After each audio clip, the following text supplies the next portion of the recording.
ایک ایفیڈیوٹ دے کے ملک سے بھاگا تھا، 50 روپے کا ایفیڈیوٹ دے کے کہ میں 4 ہفتوں میں ملک میں واپس آ جاؤں گا، وہ مجرم جون سا ہے ایک کابینہ کے اجلاس کا کیسے حصہ بن سکتا ہے؟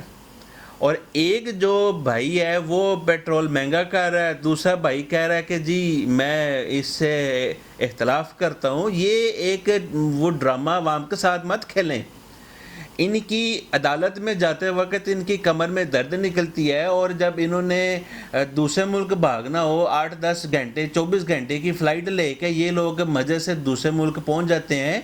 ان لوگوں کو اب خدا کا خوف کرنا چاہیے. اب ان کو پتہ چل چکا ہے پنجاب کے ضمنی انتخاب سے کہ اب ہماری مقبولیت وہ نہیں ہے. عوام ہم کو اقتدار کی دوڑ میں نہیں دیکھنا چاہتی. تو ان سب کو یہ سب چیزیں نظر آ چکی ہیں، لیکن کرپشن کی عادت سے مجبور ہیں، قوم کا پیسہ لوٹنے کی عادت سے مجبور ہیں.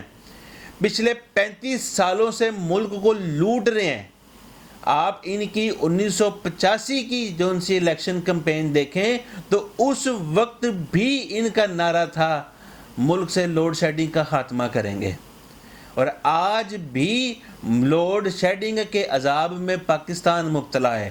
صرف واحد وہ انسان ہے کپتان پاکستان کا جس نے ڈیکیڈ آف ڈیم شروع کیا، 1/10 ڈیم کی شروع کی، کہ ان 10 سالوں میں اپنا الیکشن نہیں دیکھا، اپنا مفاد نہیں دیکھا.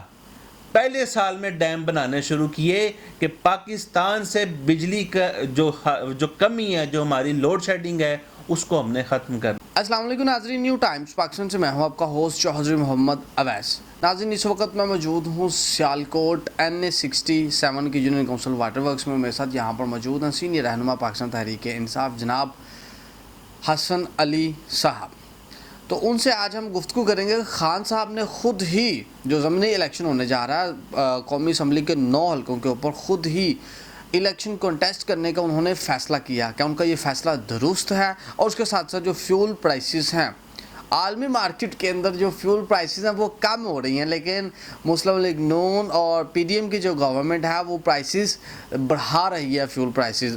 اس کے ساتھ ساتھ مزے والی یہ چیز ہے کہ نواز شریف صاحب اور مریم نواز شریف صاحبہ، انہوں نے ایک ٹویٹ کے ذریعے انہوں نے بتایا کہ نواز شریف صاحب اس سے بالکل ہی ناخوش ہیں، اور شہباز شریف صاحب کی جو اتحادی جماعت ہیں ان میں زرداری صاحب نے بھی سخت ناراضگی کا اظہار کیا ہے. تو آئیے چلتے ہیں حسن صاحب کی طرف. جی السلام علیکم. جی ویسا وعلیکم السلام، کیسے ہیں سر آپ؟ الحمدللہ، اللہ کا بڑی فضل ہے. اذن بھائی، سب سے پہلے تو اس چیز کے اوپر ذرا گفتگو کر لیتے ہیں کہ خان صاحب نے قومی اسمبلی کے جو 9 حلقے ہیں ان کے اندر خود ہی الیکشن کنٹیسٹ کرنے کا انہوں نے فیصلہ کر لیا. آپ کے خیال سے یہ درست ہے؟ دیکھیں ویسے بھائی، پاکستان تحریک انصاف اپریل سے قومی اسمبلی سے ریزائن کر چکی ہے. 125+ جو ریزگنیشنز ہیں وہ سبمٹ ہو چکے ہیں، لیکن ایکسیپٹ صرف کیے جاتے ہیں 9 استعفے. سر یہ کیا نورا کشتی ہے؟ جو بیسک ہمارا جو ون اینڈ اونلی جو ایک ڈیمانڈ ہے وہ free and fair general elections ہیں، ضمنی انتخاب نہیں 9 حلقوں پہ.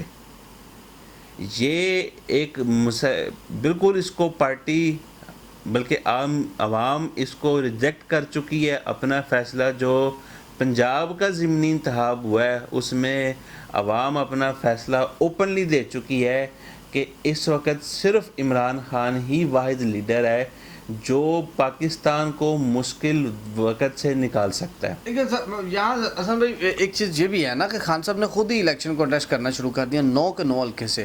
کیا وہ یہ میسیج دینا چاہ رہے ہیں اسٹیبلشمنٹ کو کہ مجھے نااہل نہ کیا جائے، میرے پاس یہ ورتھ ہے؟ دیکھیں جی، ورتھ تو صرف اس وقت عمران خان کی ہے. بات یہ ہے کہ جو 9 استعفے کو ایکسیپٹ کرنا، جو 9 ریزگنیشنز ایکسیپٹ کیے گئے ہیں، یہ جو ایک اسٹریٹجی ہے کہ 2 ووٹوں پہ جو اس وقت گورنمنٹ کھڑی ہے اس کو کسی صورت بھی اس کو PTI گرا نہ سکے. 2 ووٹ مینس نتھنگ. PTI جس ٹائم چاہے اس امپورٹڈ گورنمنٹ کو ختم کر سکتی ہے. لیکن جو 9 سیٹوں پہ الیکشن لڑنا صرف ایک پیغام ہے کہ لیڈر صرف عمران خان ہے. لیکن اصل میں اس کے ساتھ ساتھ یہ بھی تو ہے نا کہ اگر خان صاحب اپنی جگہ کسی یوتھ میں سے کسی ایک بندے کو آپ خان صاحب وہاں پہ الیکشن کانٹیسٹ کروا لیتے, اگلی دفعہ جنرل الیکشن جب بھی ہوتے تو اس بندے کا ہلکا پکا ہو جاتا, بالکل بے شک وہ 2 4 10 ہزار ووٹوں سے وہ ہار بھی جاتا, تو کیا ہوتا ہے اسے؟ دیکھیں سر, یہ ایک پارٹی اسٹریٹجی ہے کہ ہم نے سمپل الیکشنز یہ جیتنے ہیں, اور یہ جو 9 سیٹوں کو الیکٹ کیا گیا ہے, سلیکٹ کیا گیا ہے, اسپیسیفکلی چنی گئی ہیں یہ سیٹیں کہ ان سیٹس پہ ہم نے الیکشن کروانا ہے, اس کو پارٹی نے بالکل ریجیکٹ کر دیا. ہاں صاحب نے اپنے نامینیشنز اناؤنس کرتے ہی الیکشن جیت لیا ہے. تو الیکشن میں بھی یہ وہ ڈر کے الیکشن ہی, مطلب یہ ابھی تک کسی نے ان میں سے کسی نے اپنے ڈاکومنٹس تک سبمٹ نہیں کیے. ہاں صاحب کوئی کینڈیڈیٹ اناؤنس نہیں کر پا رہا. ہاں صاحب نے ایسا زبردست ایک چال چلی ہے اور یہ بالکل ریجیکٹ ہو چکے ہیں, یہ گورنمنٹ میں بالکل فیل ہو چکے ہیں.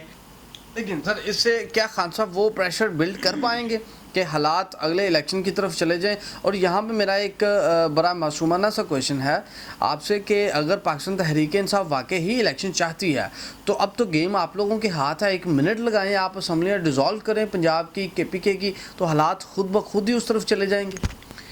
دیکھیں سر, پنجاب اسمبلی یا KPK اسمبلی یہ عمران خان کا کپتان کا فیصلہ ہے, اور کپتان اپنا فیصلہ جانتا ہے کہ اس وقت مینس کون سا فیصلہ کپتان نے کس وقت کرنا ہے.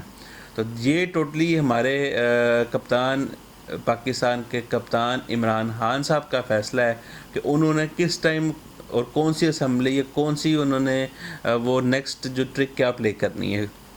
اس سے تو یہی صاف ظاہر جو چیز نظر آ رہی ہے وہ تو یہی ہے نا کہ آپ لوگ جان بوجھ کے نہ کھیلیں گے نہ کھیلنے دیں گے. آپ نے وہ والی اسٹریٹجی اپنائی ہوئی ہے, اس سے الٹیمیٹلی نقصان کس کا ہے؟ دیکھیں یہ نہ کھیلنے دیں گے, یہ ایسی کوئی بات نہیں ہے. وہی تو ہو رہا ہے نا. ابھی دیکھیں خان صاحب اب 9 کی 9 سیٹوں کے اوپر خود انہوں نے الیکشن لڑنے کا فیصلہ کر دیا, حالانکہ وہ اپنی جگہ کسی یوتھ میں سے کسی بندے کو, جس کو وہ بڑا پروٹوکول بھی دیتے ہیں, کسی بندے کو وہاں سے الیکشن لڑوا لیتے, اس بیچارے کا ہلکا پکا ہو جاتا.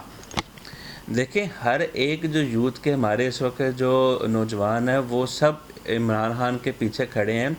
بات سمپل اتنی ہے کہ ایک مطالبہ پاکستان تحریک انصاف کر رہی ہے, اور جو ہمارے اس وقت جو ملک میں جو سیاسی بدامنی اور جو ملکی معیشت میں اپس اینڈ ڈاؤنز آئے ہوئے ہیں, ان سب کا ایک سلوشن ہے کہ پاکستان میں فی الفور جنرل الیکشنز کا اعلان کیا جائے.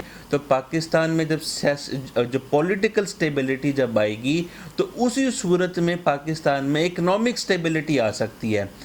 جو ہمارے اس وقت جو کرائم منسٹر صاحب, امپورٹڈ وزیر اعظم جو یہ بات کر رہا ہے کہ مساق معیشت کریں, اس کو یہ بات سمجھنی پڑے گی کہ مساق معیشت اس وقت تک نہیں ہو سکتی جب تک آپ کے ملک میں پولیٹیکل سٹیبلٹی نہ ہو. جب پولیٹیکلی آپ کا ملک سٹیبل ہوگا اس وقت ہی آپ اپنی اکانومی بہتر کر سکتے ہیں. آج آپ دیکھیں آپ کا فیول پرائسز انٹرنیشنل مارکیٹ میں ڈیکریز ہو رہی ہیں, ریڈیوس ہو رہی ہیں.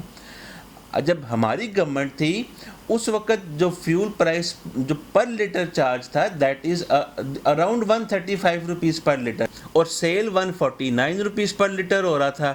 اونلی 13 to 14 روپیز ڈفرینس ہے. آج کی جو ہماری امپورٹڈ گورنمنٹ ہے یہ 110 روپے لیٹر پیٹرول لے کے 230 روپے لیٹر پیٹرول بیچ رہی ہے. 120 روپے پر لیٹر عوام پہ ظلم ہے. اور یہ ایک مہنگائی کا جو سب سے جو مین ریزن ہمارے ملک میں انفلیشن جو سب سے زیادہ بڑھ چکی ہے, یہ مہنگائی مکاؤ مارچ جو لے کر آئے تھے, ان کے دور میں مہنگائی پاکستان کے عروج پہ ہے, ریکارڈ مہنگائی ہو چکی ہے. عوام جون سی ہے وہ مزید جون سی ہے, ان کے جو سپورٹرز ہیں جو وہ یہ بات کہتے ہیں کہ اب مزید مہنگائی برداشت کرنے کی سخت نہیں ہے پاکستانیوں میں. مریم نواز صاحبہ بھی کہہ رہی ہیں کہ ان کو بھی تکلیف ہو رہی ہے اس بات سے. مریم صاحبہ نے ٹویٹ کیا کہ نواز شریف صاحب بھی اس چیز سے سخت ناراض ہوئے ہیں کہ اگر گورنمنٹ کی کوئی اپنی مجبوری ہے تو میں اس فیصلے میں شامل نہیں ہوں. دیکھیں ویسے بھی سب سے پہلا سوال تو عوام کا اس امپورٹڈ گورنمنٹ سے یہ ہے کہ ایک جو مجرم ہے جو ایک ایفیڈیوٹ دے کے ملک سے بھاگا تھا 50 روپے کا ایفیڈیوٹ دے کے کہ میں 4 ہفتوں میں ملک میں واپس آ جاؤں گا، وہ مجرم جون سا ہے ایک کابینہ کے اجلاس کا کیسے حصہ بن سکتا ہے؟ اور ایک جو بھائی ہے وہ پیٹرول مہنگا کر رہا ہے، دوسرا بھائی کہہ رہا ہے کہ جی میں اس سے اختلاف کرتا ہوں۔ یہ ایک وہ ڈرامہ عوام کے ساتھ مت کھیلیں۔ ان کی عدالت میں جاتے وقت ان کی کمر میں درد نکلتی ہے، اور جب انہوں نے دوسرے ملک بھاگنا ہو 8-10 گھنٹے 24 گھنٹے کی فلائٹ لے کے یہ لوگ مزے سے دوسرے ملک پہنچ جاتے ہیں۔ ان لوگوں کو اب خدا کا خوف کرنا چاہیے، ان کو سمجھنا پڑے گا کہ یہ ابھی بھی اسی چیز میں کہ ہم مطلب پرانے دور میں ہم جو کرتے جائیں گے۔ عوام اب سمجھدار ہے۔ عمران خان صاحب نے، کپتان نے اپنی قوم کو اتنا شعور دے دیا ہے کہ ان کی نورا کشتی عوام بڑی زبردست طریقے سے سمجھتی ہے۔ زرداری صاحب بھی بڑے سخت ناراض نظر آ رہے ہیں۔ زرداری صاحب کو بھی تکلیف ہو رہی ہے حکومت کے اس فیصلے کے اوپر، اور ایم کیو ایم والوں نے بھی سخت ناراضگی کا اظہار کیا ہے۔ دیکھیں زرداری صاحب کو اور ایم کیو ایم کو اس وقت بھی ہونا چاہیے تھا جس وقت جو ہمارے ملک میں جو مہنگائی ہے، جس وقت ہمارے ملک میں گھی کی پرائز دنوں میں آتے ہی پہلے دن جو انکریز کر دی گئی، چینی کی قیمت بڑھا دی گئی، پیٹرول کی قیمت جب بڑھا دی گئی 149 سے جب 230 پہ لے گئے، زرداری صاحب کو اس وقت بھی فیل ہونا چاہیے تھا۔ یہ ان سب کا مل کے اب ان کو پتہ چل چکا ہے پنجاب کے ضمنی انتخاب سے کہ اب ہماری مقبولیت وہ نہیں ہے، عوام ہم کو اقتدار کی دوڑ میں نہیں دیکھنا چاہتی۔ تو ان سب کو یہ سب چیزیں نظر آ چکی ہیں، لیکن کرپشن کی عادت سے مجبور ہیں، قوم کا پیسہ لوٹنے کی عادت سے مجبور ہیں، پچھلے 35 سالوں سے ملک کو لوٹ رہے ہیں۔ آپ ان کی 1985 کی جو ان سی الیکشن کمپین دیکھیں تو اس وقت بھی ان کا نعرہ تھا ملک سے لوڈ شیڈنگ کا خاتمہ کریں گے، اور آج بھی لوڈ شیڈنگ کے عذاب میں پاکستان مبتلا ہے۔ صرف واحد وہ انسان ہے کپتان پاکستان کا جس نے ڈیکیڈ آف ڈیم شروع کیا، 1 دہائی ڈیم کی شروع کی، کہ ان 10 سالوں میں اپنا الیکشن نہیں دیکھا، اپنا مفاد نہیں دیکھا۔ پہلے سال میں ڈیم بنانے شروع کیے کہ پاکستان سے بجلی کا جو کمی ہے، جو ہماری لوڈ شیڈنگ ہے، اس کو ہم نے ختم کرنا ہے۔ تو پاکستان کی عوام ان سب کو بخوبی جانتی ہے۔ پاکستان کی عوام ان کے یہ سب جو نورا کشتی یہ کھیل رہے ہیں، یہ جو ڈرامے بازیاں کر رہے ہیں، پاکستان کی عوام ان سب کو جان چکی ہے، اور ان سے عوام کا ایک ہی مطالبہ ہے کہ فی الفور جنرل الیکشنز کا اعلان کیا جائے۔ بہت شکریہ جی ناظرین، یہ ہے رہنما پاکستان تحریک انصاف جناب حسن علی صاحب، وہ آپ سے گفتگو کر رہے تھے۔ ناظرین، یہ واقعی ہی بڑی حیرت والی بات ہے کہ کیسے پاکستان مسلم لیگ نون کے اندر کہا جاتا تھا کہ نواز شریف صاحب کی مرضی کے بغیر چڑیا بھی اپنا پر نہیں مار سکتی، تو اتنے بڑے فیصلے کون کروا رہا ہے شہباز شریف صاحب سے؟ کیا نواز شریف صاحب کی اپنی جو گرفت تھی، کیا وہ جو گرپ تھی ان کی پارٹی کے اوپر، کیا وہ ختم ہو گئی ہے، یا پھر کون سی ایسی طاقتیں ہیں جو شہباز شریف صاحب کے اوپر حاوی ہوئی پڑی ہیں اس وقت؟ تو بڑی سوچنے والی اور حیرت والی بات ہے، اور مسلم لیگ نون کے لیے ایک لمحہ فکریہ ہے۔ اسی کے ساتھ ہی اپنے میزبان چودھری محمد اویس کو نیو ٹائمز پاکستان کی زگرین سے اجازت دیجیے۔ اللہ حافظ۔